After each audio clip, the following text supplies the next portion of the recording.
आवाज नहीं थी ना।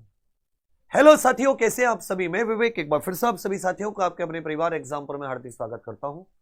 हम हैं एग्जाम पर कलम से क्रांति। तो साथियों, आज उत्तर प्रदेश पुलिस कांस्टेबल 60,244 भर्ती को लेकर ये एक कटिंग वायरल हो रही है सुबह से। कांस्टेबल भर्ती की आंसर की संशोधन पर जवाब तलब। ठीक है मेरे भाई। और इसको लेकर जिन बच्चों का डीवीपीएसटी लिस्ट में नाम है, जो दौड़ कर रहे थे, उनके भी बहुत सारे मैसेज हैं। और जो बच्चे एक एक दो दो तीन तीन क्वेश्चन से रहे थे, उनको लग रहा था कि हमारे क्वेश्चन सही थे, परंतु जो आंसर की में त्रुटि हुई या जिसको भर्ती बोर्ड ने क्वेश्चन को कैंसिल कर दिया, करना नहीं चाहिए था, या जिसको करना चाहिए था नहीं किया, या मल्टीपल आंसर माने एक से ज्यादा, उसकी वजह से हो सकता है हमारा आ जाए। उन लोगों के भी सर की क्या एक और मेरिट लिस्ट आ सकती है। तो मैं आपको एक एक चीज बता दे रहा हूं, आपकी समस्या एक एक बात सुन लेना। सबके आंसर है, सबके जवाब है बहुत अच्छे से। पहली बात आप ये समझ लीजिए, ये भर्ती जो है 60,244 जिसकी डीवीपीएसटी की मेरिट लिस्ट आई है, इसकी प्रक्रिया पर कोई असर नहीं पड़ेगा। इसकी डीवीपीएसटी भी होगी, ठीक है मेरे भाई, इसकी डीवीपीएसटी भी होगी, इसकी दौड़ भी होगी, और एक और बात, इसका फाइनल रिजल्ट भी आएगा। ये भर्ती फाइनल रिजल्ट भी आएगा और आपकी ज्वाइनिंग भी होगी, आप ट्रेनिंग पर भी जाओगे। तो आप लोग एकदम निश्चित रहें। जिसका डीवीपीएसटी इस लिस्ट 1,74,000 वाली लिस्ट में नाम आया है, ये भर्ती डीवीपीएसटी भी होगी, दौड़ भी होगी, फाइनल रिजल्ट भी आएगा, मेडिकल भी होगा और आपकी ज्वाइनिंग भी होगी। आप लोग दौड़ करते रहें, आपको कतई भी परेशान होने की जरूरत नहीं है, दौड़ करते रहें। आप में से अब बहुत सारे सोच के कि भर्ती कोर्ट में चली गई, भर्ती फंस गई है, दौड़ मारना बंद कर देंगे। डीवीपीएसटी की प्रक्रिया शुरू हो जाएगी, दौड़ की प्रक्रिया शुरू हो जाएगी, सारी प्रक्रिया पूरी हो जाएंगी। लेकिन अगर आप दौड़ अच्छे से नहीं बना पाए तो लिस्ट में आते हुए आपका नाम चला जाएगा। देखिए, पिछले कुछ सालों से क्या है कि कोर्ट भर्ती को स्टे नहीं लगाता है, समझिए मेरी बात। कोर्ट केस होने से भर्ती पर कोई फर्क नहीं पड़ता, बस रिजल्ट में एक लाइन लिखकर आ जाएगी कि भाई आपको जो ज्वाइनिंग दी जा रही है इस केस के फैसले के आधार पर दी जा रही है।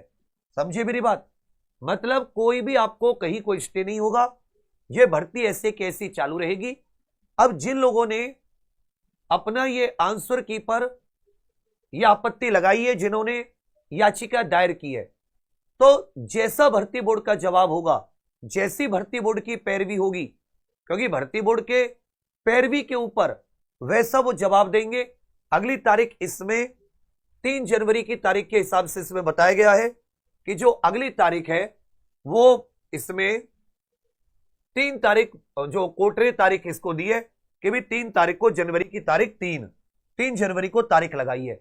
तो भर्ती बोर्ड अपना जवाब दाखिल करेगा, भर्ती बोर्ड अपने वकील लगाएगा, भर्ती बोर्ड कहेगा कि भाई ये तो सबके लिए हुआ, जिनका नहीं हुआ उनके लिए भी, जिनका हुआ उनके लिए भी। बहुत से बच्चे ऐसे हैं, उनका भी एक तरीके से तर्क ठीक है, क्योंकि कई साल बाद भर्ती आई, सबके जीवन का वो होता है कि भाई 2 एक क्वेश्चन 3 क्वेश्चन हमारे सही थे, वो गलत हो गए। तो मैं तो हो सकता है कि जिन बच्चों का हुआ है उनमें से भी उनका भी साथ ऐसा ही हो कि अगर वो 3 क्वेश्चन सही हो तो उनके भी 3 क्वेश्चन सही हो जाएं। तो चांसेस कम रहते हैं कि कोई ज्यादा चेंज होगा, क्योंकि 1-2 बच्चों के लिए होता तो ठीक है। 1,74,000 जब चुनते हैं, वैसे 2.5 गुना चुन रहा है भर्ती बोर्ड, तो उससे कोई ज्यादा फर्क नहीं पड़ता। तो वो लोग अपने जो भी उनके पास कानूनी विकल्प है, आप किसी को, भाई आप कितनों को रोक पाओगे, वो तो नहीं रोक पाओगे, परंतु जो भी आपके सामने चीज है वो मैं आपको बता के चल रहा हूं कि जो भी डीवीपीएसटी में जिनका नाम आया है, आप लोग निश्चित रहिए, दौड़ लगाते रहिए बिना किसी टेंशन के। जिनका नहीं हुआ, मान लो बहुत कम मार्क्स, थोड़े 1-2 क्वेश्चन नहीं, कई क्वेश्चनों से नहीं हुआ, तो वो लोग कभी भी दिल में इस तरह की चीज ना रखें यार हमारे नहीं हुआ, अच्छा हुआ, भर्ती फंस गई, इनका भी नहीं होना चाहिए। ये चीज आप ही को ओवरऑल नुकसान देगी। हमेशा भर्ती समय से पूरी हो, समस्याएं समय से पूरी हो। आज आप 5-7 क्वेश्चन से 10 क्वेश्चन से रहे हो, आप मेहनत करें, हो सकता अगली बार हो जाए, आपको भी आगे ऐसे मौका मिले। जो बच्चे 1-2 क्वेश्चन की वजह से परेशान है, आपकी परेशानी भी जायज है। इसका एक इलाज था कि भर्ती बोर्ड अगर सबके स्कोर कार्ड जारी कर देता है, टेंशन खत्म हो जाती। पर अब भर्ती बोर्ड आपकी प्रक्रिया है जो वो भर्ती बोर्ड संभालेगा। इस भर्ती को पूरा करना यह मुख्यमंत्री जी का लक्ष्य है। और यह भर्ती किसी भी तरह, अभी देखो, क्योंकि दिसंबर के तीसरे हफ्ते में, और अभी तो ऐसी कोई जानकारी आई नहीं है, और अभी ऐसा तीसरा हफ्ता भी नहीं आया है, तो आपको अभी परेशान होने की जरूरत नहीं है कि डीबी पीएचडी तीसरे हफ्ते में होगी नहीं होगी, दौड़ जनवरी में होगी नहीं होगी। अभी क्योंकि वो समय निकला नहीं है, उस समय तक भर्ती बोर्ड अगर कोई कार्रवाई नहीं करता, हालांकि भर्ती बोर्ड ने जिस तरह से अपने पिछले कुछ मतलब तिथियों को उसने ओबे किया है, उसने कहा था कि भाई तीसरे हफ्ते में रिजल्ट देंगे, दे दिया। उसने अगर तारीखें दी हैं तो वो कुछ ना कुछ तो करेगा। उम्मीद है कि मतलब वो कोई ना कोई कदम जरूर उठाएगा। वो भी इस चीज को बहुत अच्छे से मैनेज करेगा, क्योंकि इतने साल बाद एक बड़ी भर्ती उत्तर प्रदेश में आई थी। ये मुख्यमंत्री जी की भी साख का सवाल है। फिर ये 1,74,000 बच्चे, इनमें फाइनल 60,244 बच्चे, ये भी जाके अगर फाइनल किसी प्रकार से कुछ खराब होता है तो ये मतलब सरकार नहीं चाहेगी कि इतने बच्चों को परेशान करे। तो आप लोग निश्चित होइए, सरकार, क्योंकि ये सब लेकर भर्ती बोर्ड सरकार की ओर से, तो यहां आपको कोई दिक्कत नहीं है। जिन बच्चों की ये याचिका है जो इसके ऊपर अभी ये आने के बाद में एक दो क्वेश्चन, वो तो हो सकता है कि भर्ती बोर्ड उन क्वेश्चनों को, आपके जो भी याचिका में क्वेश्चन हो, ये तो अभी नहीं पता कितने क्वेश्चन है, उनको देखते हुए अगर कोर्ट को सेटिस्फाई नहीं कर पाया, कोर्ट को संतुष्ट नहीं कर पाया, तो कोर्ट कह दे कि भाई ठीक है, आप एक काम करो, इन बच्चों की भी डीबी पीएचडी करा लो, या इन क्वेश्चनों का रद्द करके इनका भी मतलब कोई ना कोई उनको सुझाव देगा जो भी कोर्ट को लगेगा। बस मेरा इतना है कि आप लोग दौड़ वगैरह करते रहिए, और कभी भी किसी के बारे में ऐसा मत सोचिए कि भाई भर्ती ये फंस जाए, या क्योंकि आप भी जान रहे हैं इतने दिनों बाद। दूसरी बात, और इतना मतलब, हालांकि हम लोगों ने इन त्रुटि वाले क्वेश्चनों के ऊपर मैंने खूब आवाज उठाई, हमने इन त्रुटि वाले क्वेश्चनों को लेकर हो या फिर स्कोर कार्ड को लेकर हो, शुरुआत से ही, स्टार्टिंग से ही, कि जिससे कि सबका, जिसका नहीं हुआ कम से कम उसे एक सहारा मिल जाए। पर उसका कोई खैर भर्ती बोर्ड पर असर नहीं हुआ। पर अभी की जो ये भर्ती है, उसके लिए मैं आपसे कहूंगा ये बिल्कुल पूरी होगी। और मतलब अब समझ ही नहीं रहे हैं, ये भर्ती रुकने से सरकार हिल जाएगी। 2 साल बाद चुनाव है, कोई नहीं चाहेगा सरकार में कि सरकार हिले। मेरी बात समझ रहे हैं आप लोग? सरकार को कोई परेशानी हो तो वो इसको बहुत ही सुचितापूर्वक पूरी कराएंगे, आपको ज्वाइनिंग लेटर भी बटेंगे।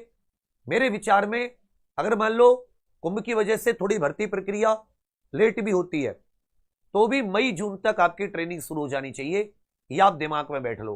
मई जून तक नहीं होती, फिर सरकार से जवाब मांगने के लिए आप हकदार हैं। बाकी इन साथियों से भी मैं तो यही कहूंगा कि आपने अपने कानूनी विकल्प का उपयोग किया, पर आप ऐसा सोचिए कि मतलब अगर वो 3-4 क्वेश्चन मान लो, ठीक है, भर्ती बोर्ड वो 3-4 क्वेश्चन जिन पर आपके गलत हैं उनको सही, तो आप ये नहीं कह सकते केवल आपके सही होंगे, वो तो फिर ओवरऑल ही बाकी 1,74,000 में से भी बहुत सारे बच्चों के सही हो सकते हैं। अगर मान लो कि 10-15 क्वेश्चन आपके गलत कर दिए भर्ती बोर्ड ने, तब तो था, पर 2-3 क्वेश्चन से कोई ज्यादा फर्क नहीं पड़ेगा, क्योंकि अभी फाइनल मेरिट भी बढ़ेगी। तो इससे क्या होता है, फालतू में आपका पैसा खर्च हो जाएगा और आप परेशान रहेंगे। ये भर्ती मतलब सरकार का एक वो सीन होता है ना, वो उसको कंप्लीट कराएगी, क्योंकि इतने साल बाद आई, और नहीं तो फिर विपक्ष उसको पकड़ लेगा सरकार को, सरकार हिल जाएगी, ये बच्चे पकड़ लेंगे सरकार को लखनऊ जाकर। तो मैं तो बस ये कहूंगा कि आप लोग बिना किसी परेशानी के, बाकी हम आपके साथ हैं हमेशा हर तरीके से, चाहे पेपर लीक हो, चाहे उसके बाद में री एग्जाम हो, चाहे और कोई सारी चीजें हो। जब इस तरह की चीजें आती है तो बड़ा उम्मीदें टूटती हैं कि यार बताओ इतना बढ़िया रिजल्ट जा रहा है, सब कुछ ठीक, पर वो होता है केवल आपकी भर्ती पहली नहीं है कि जो कोर्ट में, आपसे पहले ऐसी कोई भर्ती नहीं उत्तर प्रदेश में जो कोर्ट के बिना पूरी हुई हो, कोई भी भर्ती, चाहे हमारी 2017 वाली एसआई हो, तब से चलो बता देता हूं, चाहे साथी क्या नाम है ये वाली भर्ती हो, जो ये अभी लेखपाल वाली भर्ती हो, ये सब 1-1, 2-2 साल, पर ये रुकेगी नहीं। इस वाली के लिए मैं आपसे कह रहा हूं, ना 2017 वाली रुकी थी, ना ये, सबको अपने, आप लोग ज्वाइनिंग पे जाओगे, आप लोग ट्रेनिंग पे जाओगे, आप लोग टेंशन ही छोड़ दो इस तरह की वीडियो देखना, इस तरह की कुछ भी, आप लोग अपनी डीबी पीएचडी की तैयारी कीजिए। दौड़ इंपॉर्टेंट है, दौड़ बनाइए। बहुत सारे में दौड़ नहीं है, रो रहे हैं, परेशान हो रहे हैं, कुछ नहीं, आप दौड़ कीजिए, खोपड़ी मारिए बात। और बाकी जो साथी हैं, अगर अब ज्यादा मार्क्स से रहे तो अपने आप को और स्ट्रॉन्ग कीजिए, कम मार्क्स से रहे तो भी आपको दोबारा तो प्रयास करना ही। अभी आरपीएफ कांस्टेबल है, आपस में मत लड़ो, जिनका हुआ जिनका नहीं हुआ, आप दो गुट मत बनाओ, आपस में मत लड़ो, इससे कोई फायदा नहीं है किसी का। स्टूडेंट ही दो गुट बन के आपस में लड़ गए, वो अपने कानूनी विकल्पों का इस्तेमाल कर रहे हैं, उनका मौलिक अधिकार है। आप अपने मतलब आप अपनी बुद्धि का इस्तेमाल करो, और कम से कम लड़ाई झगड़ा आपस में मत करो। मैं देख रहा हूं तेरा ये हो जाए, तेरा हो जाए, अच्छा रुक गया, अब तू नहीं होगा, ऐसे नहीं। तुम भी हो, सारे के सारे हो, तैयारी करो भी। आरपीएफ एसएसजीडी है, ये आपके सामने 2 एग्जाम लगे हैं, तो अभी क्रम में आगे बढ़ते रहिए, लगे रहिए, ठीक है भैया। बस ये कहना था, बाकी परेशान मत होइएगा, हम आपके साथ है। जरूरत पड़ी तो वही लखनऊ है, वही इको गार्डन है, दोबारा पहुंच जाएंगे, लेकिन भर्ती पूरी होगी सही से। ये 60,244 ट्रेनिंग पर जाएंगे बहुत अच्छे से, और मई जून का टाइम ले रहे हैं, उससे अगर आगे बढ़ाने की कोशिश करी तो हम फिर से इको गार्डन बैठ जाएंगे सबके साथ जाके, कि भाई ये तरीका ठीक नहीं है। एक तो इतने साल बाद भर्ती आई, और ऊपर से फिर से ये बच्चे फिर से इनको मतलब ये तो पंचवर्षीय योजना भी 2 चली गई इसके बीच में। प्लीज आप ऐसा मत कीजिए। तो आप लोग निश्चित रह के अपना आगे मेहनत कीजिए, और बाकी ट्विटर के माध्यम से भर्ती बोर्ड को ये बार बार याद दिलाते रहिए कि आपको अच्छी पैरवी करनी है, आपकी जिम्मेदारी है पैरवी करना, ठीक है भैया। बाकी आप सभी के लिए बहुत सारी शुभकामनाएं, बने रहिएगा। और मतलब देखो, किसी भी इस तरह की किसी चीज पर मतलब वो थोड़ा सा सही नहीं लगता। आप ही के भाई बहन है, उसको आप अपने विकल्प का इस्तेमाल कर रहे हैं, वो ठीक है, बट एक बार सोचिए कि अगर 2-3 क्वेश्चन की बात है तो कोई इतनी, वो सबके लिए है, वो किसी एक बच्चे के लिए नहीं है। इस बात से जो नहीं हुए या उनमें से बहुत सारे बच्चे गालियां देंगे, ज्यादातर बच्चे कहेंगे अरे अब हम, पर आप एक बार सोचना, इनकी जगह आप भी हो सकते हैं। बस इतना सा है, आपकी भी किसी समय लगेगी, ऐसा तो नहीं कि आप अगले 6 महीने अगली भर्ती में कहीं तो होंगे। मेरा तो बस आपको एक सही रास्ता दिखाना है। बाकी आप अच्छा बात आज की दुनिया में कहोगे तो भी आप गालियां खाओगे, नहीं कहोगे तो भी। बड़े बार सोचना ठंडे दिमाग से कि वो जो 3-4 क्वेश्चन अगर आगे पीछे होते भी तो वो तो सबके होंगे। 1,74,000 में से क्या आपके अलावा कोई नहीं होगा जिसके सही होंगे, पक्के होंगे, तो सबके साथ ही हुआ। तो इतना सा आप सभी से कहना था। बाकी आप एग्जाम्पल के साथ बने रहिएगा, और कुछ और चीजें होती है तो आपको जरूर बताएंगे, और जो मतलब सही चीज है उसके साथ एनी हाउ एनी कंडीशन में हम लोग खड़े हैं, जितना भी हमारे पास है, जो भी है, जैसे भी है, ठीक है भैया। बाकी आप सभी के लिए शुभकामनाएं, बने रहना। थैंक यू, जय हिंद बाबू।